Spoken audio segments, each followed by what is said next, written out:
Hello दोस्तों, प्रतिमा GS academy पे आप सभी का स्वागत है। दोस्तों, कल मैं चर्चा कर रहा था आईएनए पर और सुभाष चंद्र बोस के सिंगापुर रवानगी पर। उसी को आगे कंटिन्यू करते हैं। आप लोग लाइक करें, शेयर करें और जिन दोस्तों ने अभी तक हमारे चैनल को सब्सक्राइब नहीं किया है वो सब्सक्राइब कर लें।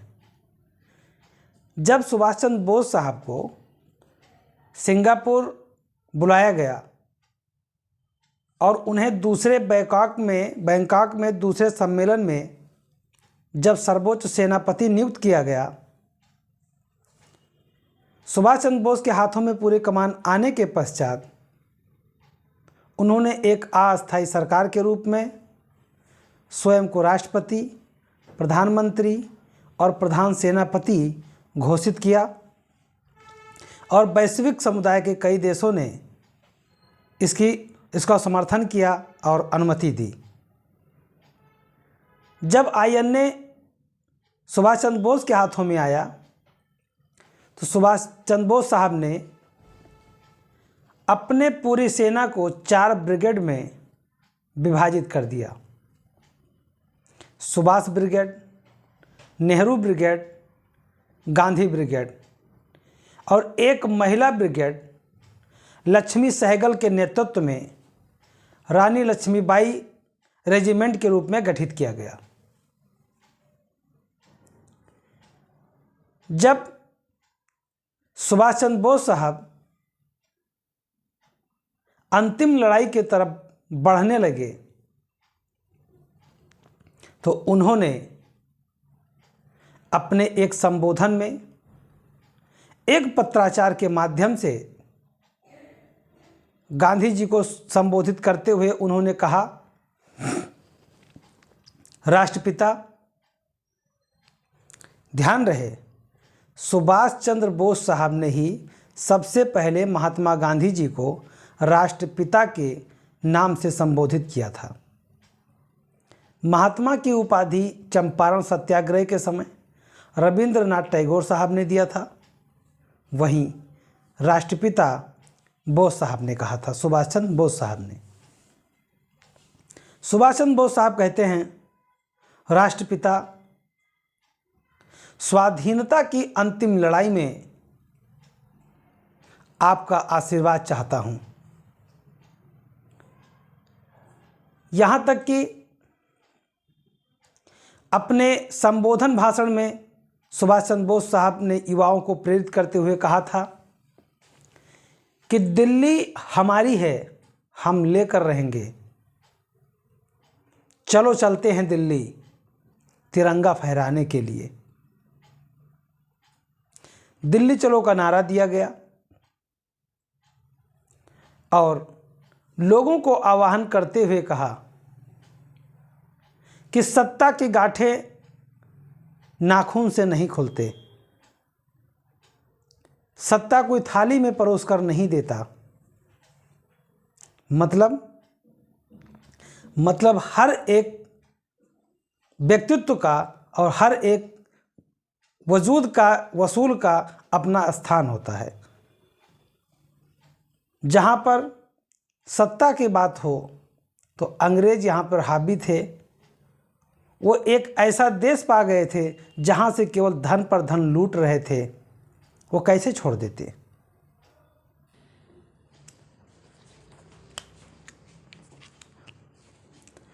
आज़ाद हिंद फौज के ब्रिगेड रानी झांसी रेजिमेंट महिलाओं के लिए था। वहीं सुभाष ब्रिगेड, नेहरू ब्रिगेड और गांधी ब्रिगेड बनाया गया था। ये जो तीनों ब्रिगेड हैं, सुभाष, नेहरू और गांधी, इन तीनों ब्रिगेड को जापानी सेना के नेतृत्व में दे दिया गया।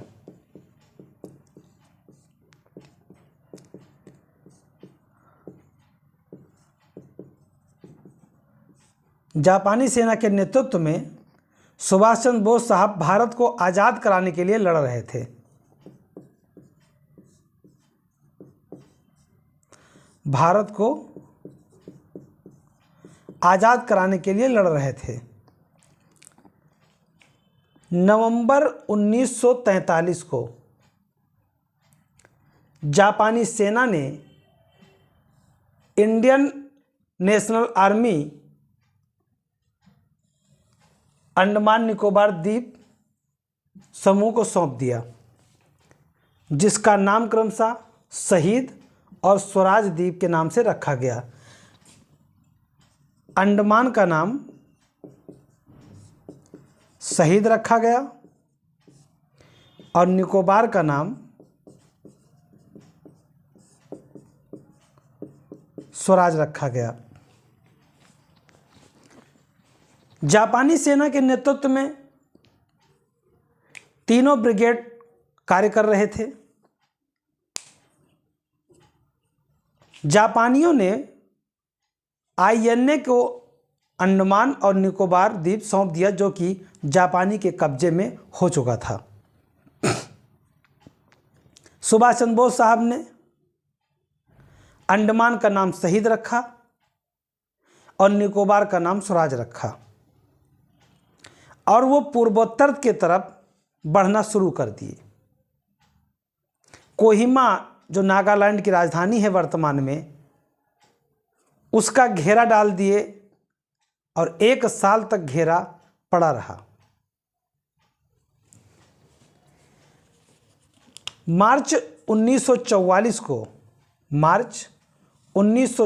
को आईएनए की 3 ब्रिगेड जापानी सेना के नेतृत्व में कोहिमा पर घेरा डाल दिया था, जो 1 वर्ष तक चलता रहा।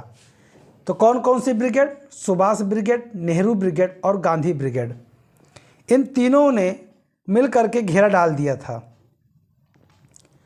और 14 अप्रैल 1944 को, ध्यान रहे, 14 अप्रैल 1944 को मणिपुर के मोरांग स्थान पर भारत का तिरंगा लहराया गया।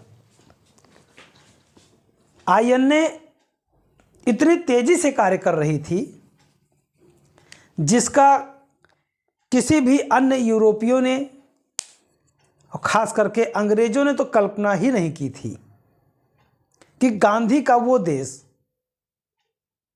जहां पे कहा गया है सत्य और अहिंसा के बल पर हम आज़ादी लेंगे, वहां पर कोई सुभाष पैदा हो जाएगा जो इतनी बड़ी सेना के साथ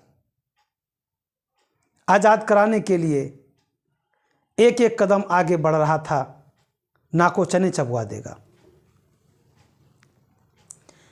एक तरफ जहां सुभाष चंद्र बोस साहब गांधी जी के विचारों से सहमत नहीं थे, वहीं दूसरी तरफ सुभाष चंद्र बोस साहब गांधी जी को अपने पितृवत मानते थे, उनको पितातुल्य मानते थे।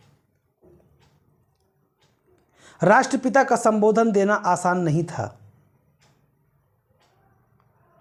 उस देश के लिए अंग्रेजों को भी ये बात समझना आसान नहीं रहा कि जहां पर एक तरफ गांधी जी हैं, वहीं दूसरी तरफ सुभाष चंद्र बोस जैसे लोग एकदम सेना ही बना लिए हैं।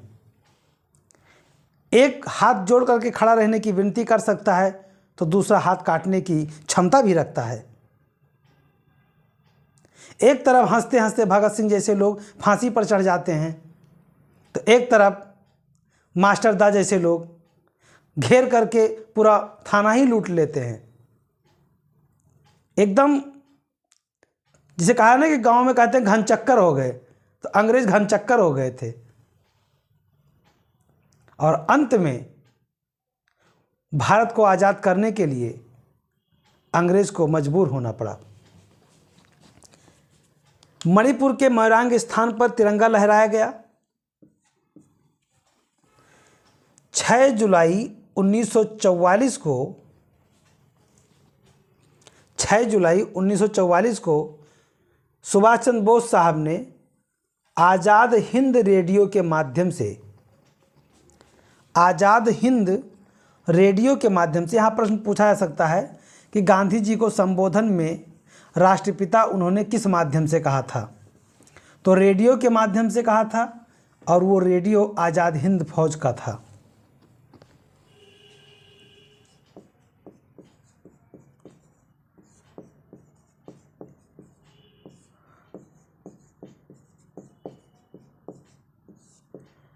आज़ाद हिंद रेडियो के माध्यम से सुभाष चंद्र बोस साहब ने गांधी जी को संबोधित करते हुए कहा, राष्ट्रपिता हमारा प्रणाम स्वीकार करें और स्वाधीनता के अंतिम लड़ाई में हमें अपना आशीर्वाद दें। आगे उन्होंने कहा कि जो कि अब लड़ाई शुरू हो चुकी है और हम हर तरह से सक्षम हैं और बहुत जल्द हम दिल्ली पर तिरंगा फहरा देंगे। बहुत बड़ी बात थी। एक ऐसा साहस था जिसमें न तो कोई डर था, न किसी प्रकार का कोई शंका था और अंग्रेज भी डरने लगे थे। दूसरी बात, किस किंवदंतियां हैं। कहा जाता है कि गांधी जी सुभाष चंद्र बोस के व्यक्तित्व से घबराने लगे थे। इतना अग्रेसिव रवैया अच्छा नहीं था, ऐसा गांधी जी मानते थे। जबकि गांधी जी और सुभाष जी एक दूसरे का काफ़ी सम्मान करते थे। केवल मात्र लड़ाई विचारधारा की थी। आज तो अगर गांव में लोग प्रधानी लड़ रहे हैं, दो खड़े हो जाएं तो एक दूसरे को दुश्मने मान लेते हैं। उस समय वैचारिक लड़ाई इतनी बड़ी थी, परंतु एक दूसरे के प्रति रेस्पेक्ट जो था वो कम नहीं था। एक दूसरे को राष्ट्रपिता कहता है तो दूसरा दूसरे को देशभक्तों का देशभक्त कहता है। महात्मा गांधी जी सुभाष चंद्र बोस को देशभक्तों के देशभक्त कहते थे। परंतु वैचारिक लड़ाई थी, उसे सजो करके गांधी जी चलते रहे और कभी भी सुभाष चंद्र बोस को नहीं कहा कि उन्होंने सही काम किया। राष्ट्रपिता को संबोधित किया और स्वाधीनता की आखिरी युद्ध में आशीर्वाद प्राप्त करने की इच्छा व्यक्त की। साथियों, जब सुभाष चंद्र बोस साहब जर्मनी से जापान के लिए रवाना हुए, 8 फरवरी 1943 को सुभाष चंद्र बोस के सहयोगी आबिद हुसैन के साथ जर्मन के कील नामक स्थान से रवाना हुए। जर्मन के कील नामक स्थान से रवाना हुए और रास्ते में जर्मन बोर्ड को छोड़ करके जहाज के माध्यम से वो 13 जून 1943 को टोक्यो पहुँचे। अब जो कि युद्ध चल रहा था, सुभाष चंद्र के हाथों में सारी गतिविधियां थीं, लेकिन मई 1945 को अंग्रेज़ों ने पूर्वोत्तर में अपनी स्थिति मजबूत कर लिया और जापान के साथ आईएनए को भी, आज़ाद हिंद फौज को भी आत्मसमर्पण करना पड़ा। तब सुभाष चंद्र बोस साहब 18 अगस्त 1945 को हबीबुर रहमान के साथ टोक्यो जाने के लिए फार्मोसा हवाई अड्डे से विमान से रवाना हुए।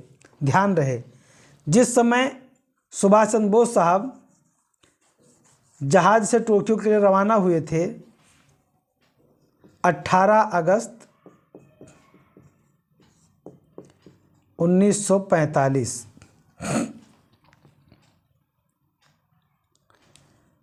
साथ में थे उनके हबीबुर रहमान। हवाई अड्डा था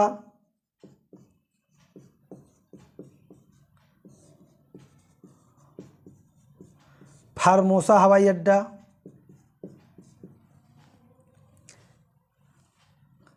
अब साथियों, विमान से जब रवाना हुए उसके 2 घंटा के बाद सुनाई पड़ा कि विमान क्रैश हो गया है और दोनों लोग वीरगति को प्राप्त कर गए हैं, मतलब शहीद हो गए हैं। अब यहाँ पे सबसे बड़ी चीज़ तो ये है कि ना तो इसकी पुष्टि हुई है और न ही इसकी सत्यता को अभी तक माना गया। दूसरी बात, सुभाष चंद्र बोस साहब के जीवनी का नाम इंडियन स्ट्रगल है, याद कर लीजिए। सुभाष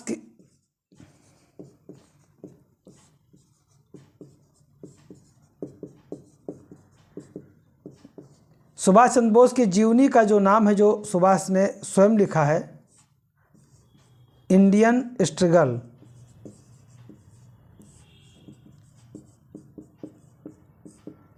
और गांधी जी ने सुभाष को कहा है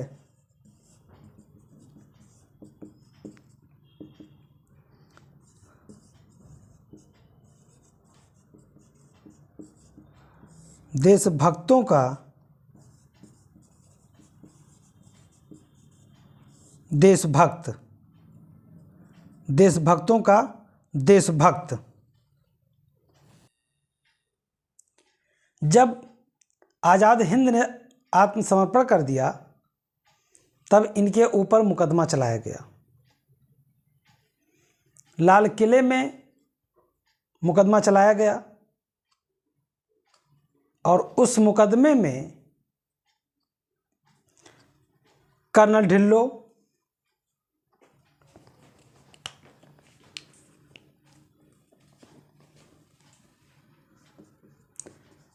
पाँच से 11 नवंबर 1945 को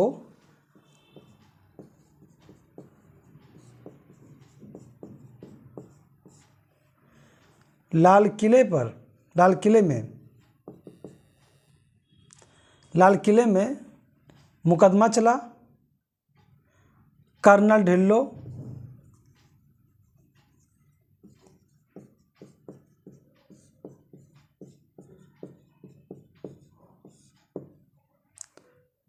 प्रेम सहगल,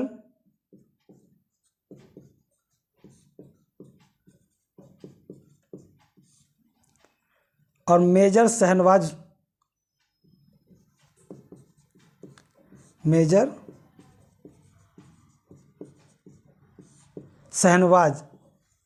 इनके ऊपर मुकदमा चला। और मुकदमे में इन्हें सज़ा मिली मौत की और फांसी की सज़ा सुनाई गई।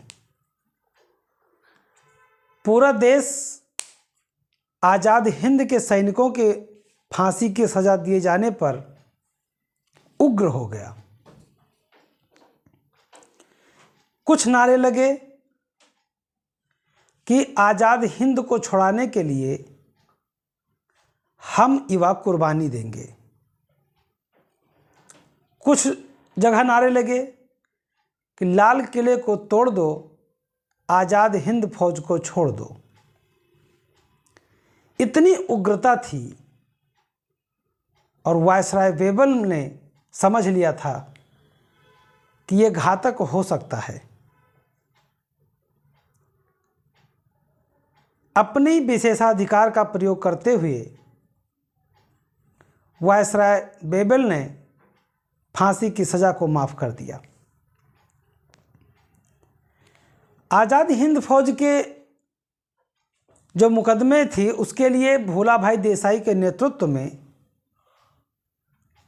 एक टीम बनाई गई थी, जिसमें जवाहरलाल नेहरू साहब भी 30 साल के बाद काली कोट पहने थे।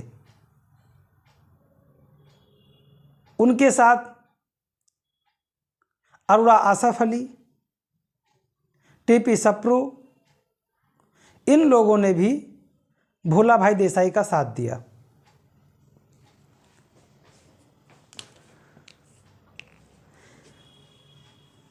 आज़ाद हिंद के वकील के रूप में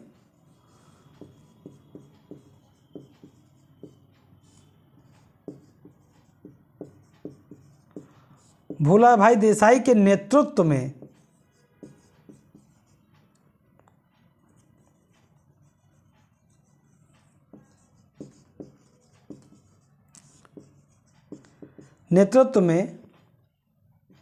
वकालत के लिए एक टीम बनाई गई जो आज़ाद हिंद फौज को छुड़ाने के लिए वकालत करते।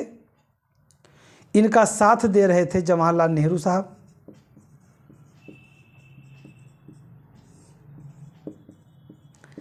ये 30 साल बाद कोट पहने थे। TP Sapru, K N. काटजू,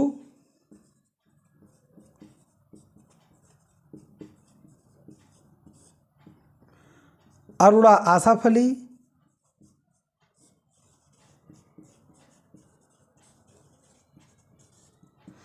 इन लोगों ने भोला भाई देसाई का साथ दे करके आज़ाद हिंद फौज के लिए वकालत की। परंतु जब सज़ा दे दिया गया तो वायसराय बेबल ने अपने विशेषाधिकार का प्रयोग करके इन लोगों के फांसी की सज़ा को माफ़ कर दिया गया। लाल किला में 5 से 11 नवंबर 1945 के मध्य आज़ाद हिंद फौज पर मुकदमा चला और बचाव समिति के रूप में भोला भाई देसाई, इन्हीं के नेतृत्व में टीपी सप्रू, जवाहरलाल नेहरू, के.एन. काटजू, अरोड़ा आसफ अली इनके सहयोगी वकीलों में थे। आईएनए के कर्नल ढिल्लो, कर्नल प्रेम सहगल और मेजर शहनवाज को फांसी की सज़ा सुनाई गई थी। पूरे देश में इसके खिलाफ हस्ताक्षर अभियान भी चलाए गए और नारा दिया गया, लाल किले को तोड़ दो, आज़ाद हिंद फौज को छोड़ दो। तत्कालीन वायसराय बेबल ने अपने विशेषाधिकार का प्रयोग करते हुए फांसी की सज़ा माफ़ कर दी। अब फांसी की सज़ा माफ़ कर दिया गया, एक विजय थी, भारतीयों की विजय थी। और अपने आज भी हमारे यहाँ जय हिंद का जो नारा दिया जाता है वो इन्हीं का दिया हुआ है। और सबसे बड़ी बात है, नॉर्थ ईस्ट में एक राज्य हमारा अरुणाचल प्रदेश है। ये हमारा अरुणाचल प्रदेश है।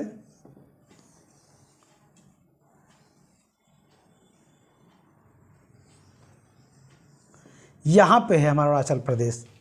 और ये जो अरुणाचल प्रदेश है, यहाँ पे जिस तरह से पूरे भारत में लोग नमस्कार, राम राम, सत श्री अकाल, अस्सलाम वालेकुम आदि का नारा संबोधन करते हैं, अरुणाचल प्रदेश में जय हिंद से संबोधन होता है। वो एक दूसरे को जय हिंद से संबोधित करते हैं, वो राम राम, नमस्कार, सत श्री अकाल नहीं कहते। और ये बहुत ही एक प्रकार से आप कह सकते हैं कि पूरे देश में यही संबोधन होना चाहिए। जबकि जय हिंद का नारा सुभाष चंद्र बोस साहब ने जर्मनी में दिया था मुक्ति सेना बनाते समय। अब यहाँ पे बेबल योजना का आगे प्रावधान किया गया, आज़ाद हिंद की स्थिति समाप्त हुई। अब हिंदू और मुस्लिम के लिए जब मुस्लिम लीग अलग देश की मांग करने लगी तो यहाँ पर एक है बेबल प्लान, बेबल योजना। बेबल योजना के तहत ये देखा गया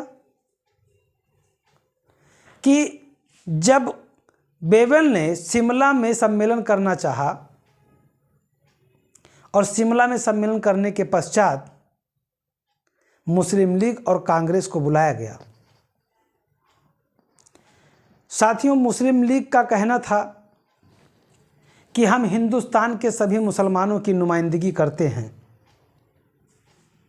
और मुसलमानों की नुमाइंदगी करने की या मुसलमानों को के लिए किसी को चिंता करने की ज़रूरत नहीं है, हम कर लेंगे। मोहम्मद अली जिन्ना की जो विशेषता थी, वो खुद वजीर आजम बनने के लिए केवल लालाई थे, न तो उनका कोई दूर का सपना था और न उनके पास कोई ऑथेंटिक बातें थीं।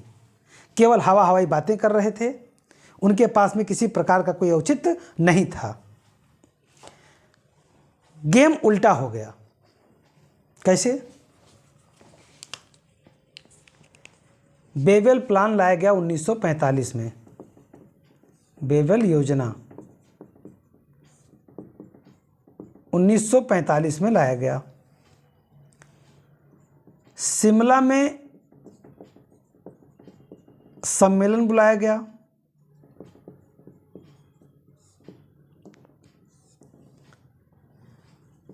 एक तरफ मुस्लिम लीग था एक तरफ कांग्रेस और अकाली दल को भी बुलाया गया था, अकाली दल भी गए थे साथ में। इनका कोई बहुत रोल वहाँ नहीं था, मुस्लिम लीग और कांग्रेस का रोल था। मुस्लिम लीग जो दावा कर रही थी कि हम पूरे हिंदुस्तान के मुसलमानों की नुमाइंदगी करते हैं, किसी और संस्था की ज़रूरत मुसलमानों को नहीं है, इसके खिलाफ थे सीमांत गांधी, खान अब्दुल गफ्फार खान साहब, मौलाना अबुल कलाम आज़ाद साहब। इन लोगों ने कहा जिन्ना कौन होते हैं हमारे कौम की नुमाइंदगी करने वाले, और पूरे भारत के मुसलमानों की नुमाइंदगी ये करते हैं, कैसे कह सकते हैं। बेबल प्लान के तहत कांग्रेस का नेतृत्व करने के लिए अबुल कलाम आज़ाद को चुना गया। जिन्ना यही तिलमिला उठे कि मुस्लिम लीग के लिए पूरे हिंदुस्तान के मुसलमानों की नुमाइंदगी हम करते हैं, और कांग्रेस ने चाल चल के अबुल कलाम आज़ाद को नेतृत्व दे दिया है। ये बहुत बड़ी बात थी। एक तरफ मुस्लिम लीग मुसलमानों के लिए अलग देश की मांग कर रही है, वहीं कांग्रेस का प्रतिनिधित्व करने के लिए एक मुसलमान को ही भेजा गया, और उनका साथ देने के लिए गए सरदार वल्लभ भाई पटेल, जवाहरलाल नेहरू, खान अब्दुल गफ्फार खान साहब। सबसे बड़ी बात तो यही थी कि कांग्रेस के 4 व्यक्तियों में 2 व्यक्ति मुसलमान थे। बेबल प्लान जब शिमला में बुलाया गया, शिमला में सम्मेलन बुलाया गया, तो वहाँ पर लगभग विश्व के समुदाय के काफ़ी लोग वहाँ मौजूद थे। मोहम्मद अली जिन्ना वहाँ पे झूठा साबित हो रहे थे, तो तिलमिलाना तो स्वाभाविक था। सत्ता की खुमार चढ़ी थी, उनको कुछ दिख नहीं रहा था। वो अलग बात है जब उन्होंने देश को विभाजित करवा दिया, अंतिम समय में वो 1 साल के अंदर मर गए, उनको कैंसर हो गया था, और मरते मरते बोल गए हमने अपनी ज़िंदगी का सबसे बड़ा गलती किया हिंदुस्तान से अलग मुल्क बना करके। एहसास तो हो ही गया था, लेकिन क्या कर सकते थे। जब जिस चीज़ की नींव गलत तरीके से पड़ जाए तो या तो विनाश करती है और या तो अलग पहचान बनाती है, और दोनों में पाकिस्तान आगे है, बना ही रहा है, क्या कर सकते हैं। जैसे ही अब्दुल कलाम आज़ाद साहब मोहम्मद अली जिन्ना के सामने बैठे, जिन्ना ने कहा यह तो अन्याय है। जब हम नुमाइंदगी करते हैं पूरे मुसलमानों की, मुस्लिम लीग नुमाइंदगी करती है, तो कांग्रेस एक मुसलमान को हमारे सामने बैठाकर क्या दिखाना चाहती है। अबुल कलाम आज़ाद और खान अब्दुल गफ्फार साहब ने साफ साफ कह दिया कि तुम अपनी नुमाइंदगी करते हो, तुम अपनी महत्वाकांक्षा के लिए हिंदुस्तान को तोड़ना चाहते हो, और हिंदुस्तान नहीं टूटेगा। उधर गांधी जी भी बोल दिए हिंदुस्तान का विभाजन मैं बर्दाश्त नहीं करूंगा, मेरे लाश से होकर के तभी विभाजित होगा। बाद में स्वयं मान गए, जिंदा रहे और विभाजित भी होगा। गांधी जी बहुत कमाल के आदमी थे, क्या क्या बताएं उनकी विशेषता। बस इतना मान करके चलिए कि बेबल योजना असफल हो गया। जिन्ना और अबुल कलाम आज़ाद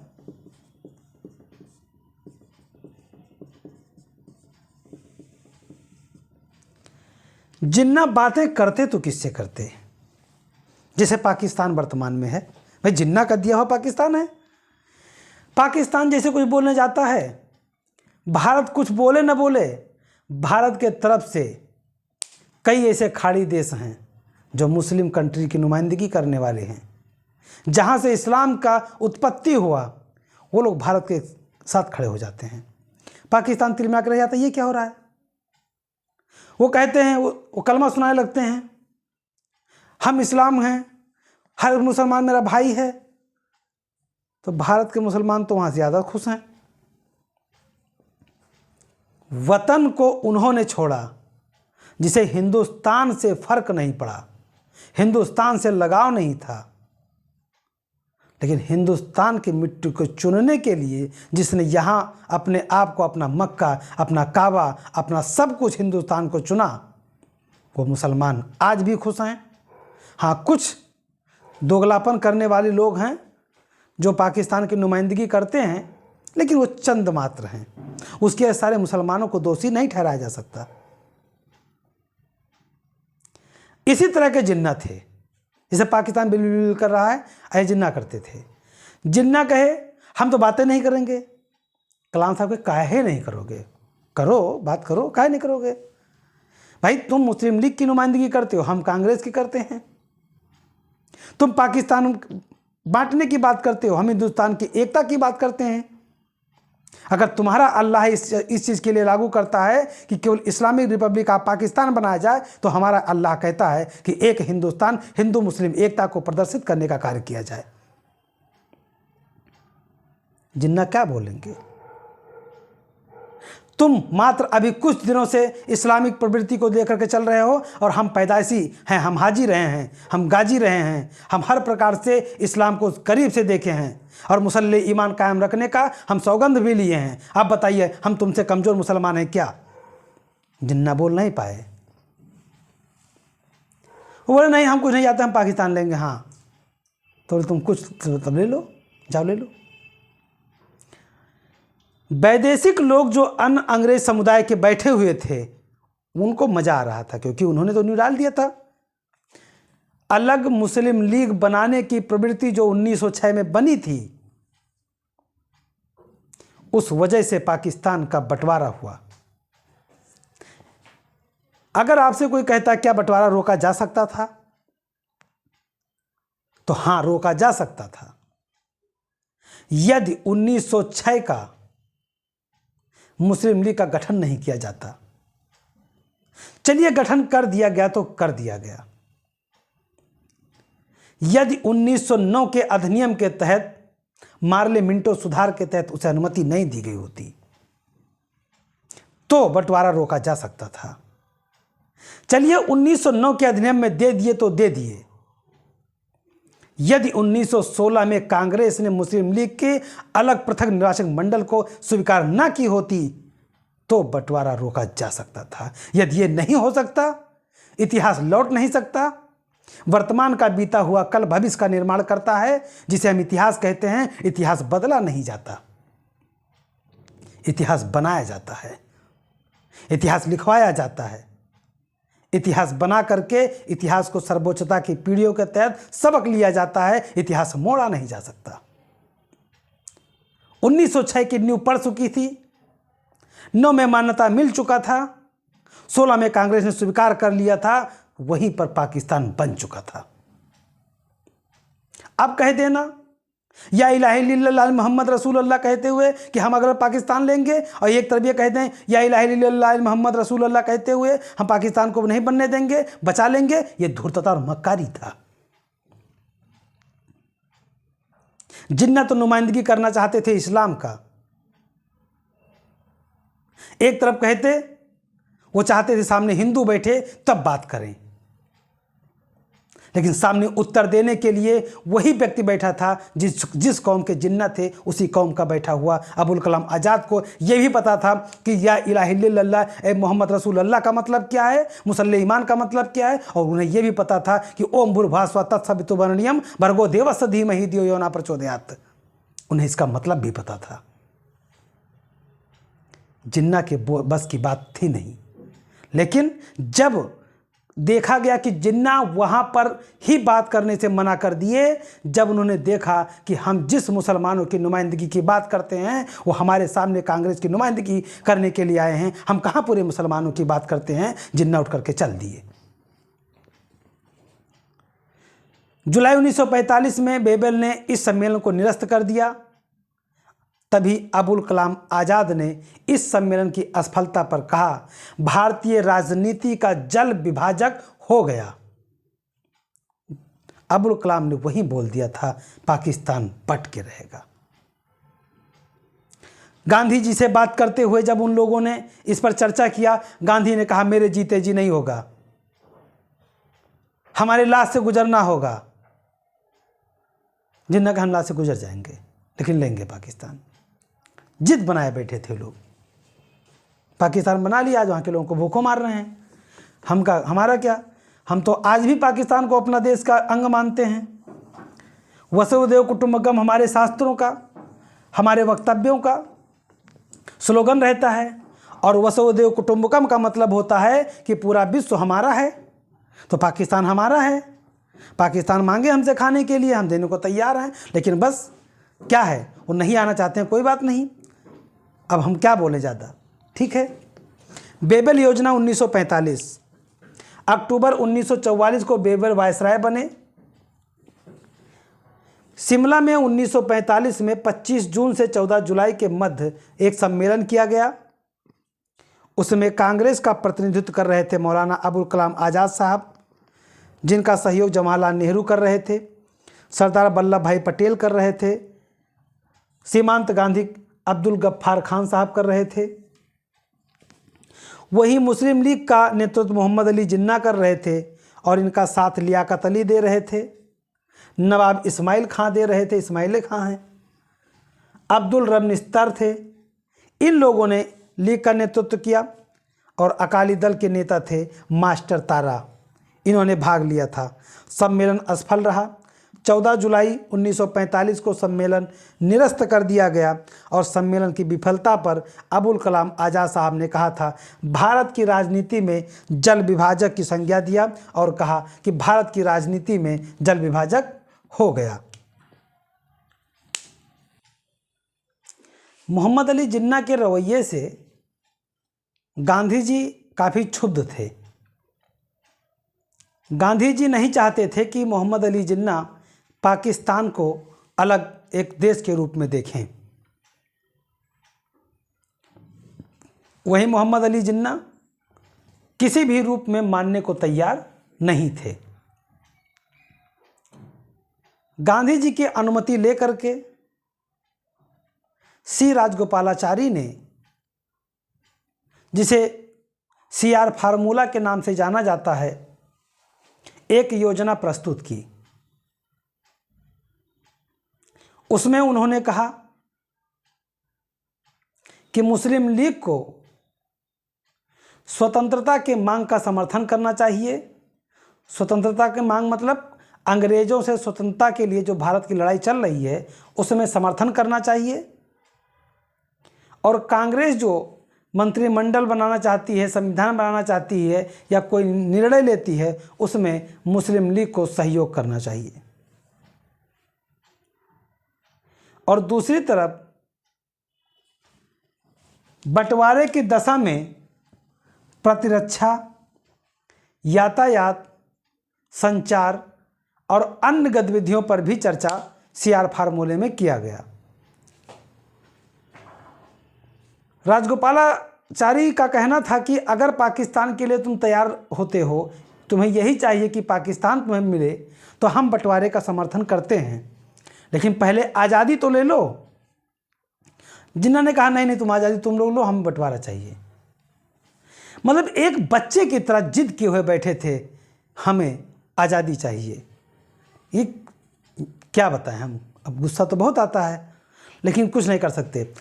गांधी जी ने मोहम्मद अली जिन्ना को मनाने की बहुत कोशिश किया, और यहाँ तक कि गांधी जी ने मोहम्मद अली जिन्ना को कायदे आजम की उपाधि भी दे दिए कि तुम महान नेता हो।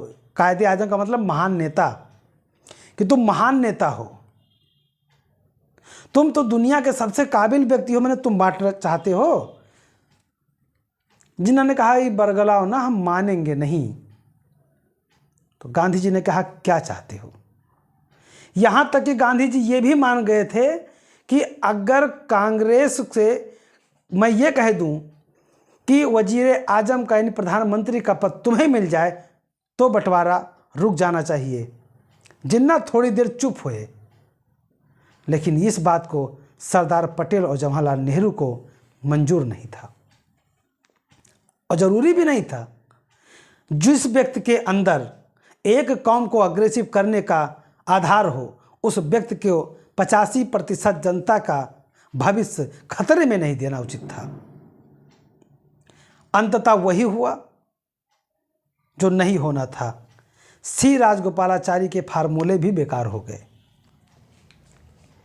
10 जुलाई 1944 को गांधी जी की सहमति से सी राजगोपालाचारी ने कांग्रेस और लीग के बीच एक समझौते की योजना प्रस्तुत किया। मुस्लिम लीग को कहा गया कि स्वतंत्रता की मांग का समर्थन करें और अंतरिम सरकार के निर्णय में कांग्रेस का सहयोग करें। साथ ही यदि बंटवारा की दशा में प्रतिरक्षा, यातायात, संचार और अन्य विषयों पर पारस्परिक समझौता कर लिया जाएगा। गांधी जी ने जिन्ना को मनाने की बहुत कोशिश की, उनको कायदे आजम की उपाधि भी दिए, लेकिन मोहम्मद अली जिन्ना को केवल पाकिस्तान चाहिए था, जो बन गया। आज वहाँ के लोग भूखों मर रहे हैं, लोग खाने के लिए तरस रहे हैं। अब क्या कहा जाए। यहीं पर मैं अपने क्लास को समाप्त कर रहा हूँ। धन्यवाद। जय हिंद, जय भारत।